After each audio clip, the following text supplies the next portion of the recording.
Привремено затворање и парични казни за 3 маркети, една аптека и 3 големи овозници на овошје и зеленчук, поради непочитување на владините мерки за ограничување на маржите. Директорот на Државниот пазарен инспекторат Владко Стојковски денеска информираше дека кај овие трговци биле забележани маржи и до 70%. Според Стојковски, во моментов има уште 30 констатирани неправилности, кои се во фаза на обработка. При контролите на терен досега се констатирани вкупно 36 неправилности по Законот за трговија и Законот за заштита на потрошувачите, додека над 30 на предмети се во фаза на обработка, односно во фаза на детална анализа. Согласно констатираните прекршоци од инспекторите, издадени се прекршочни платни налози со вкупен износ од 42.000 евра.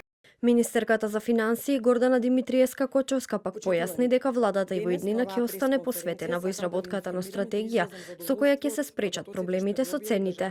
За казните изречени од Државниот пазарен инспекторат на трговските ланци, кои не ги почитуваа владините мерки, таа објасни дека владата прави се за граѓаните да купуваат по пониски цени. Морам исто така да кажам дека Државниот пазарен инспекторат исто така е на терен.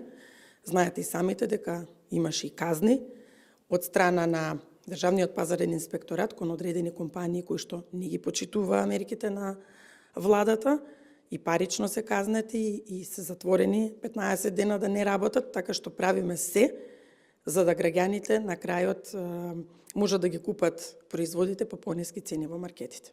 Инаку одлуките на владата за ограничување на бруто профитната маржа и за замрзнување на дел од цените на прехранбените производи ќе траат до 30 април.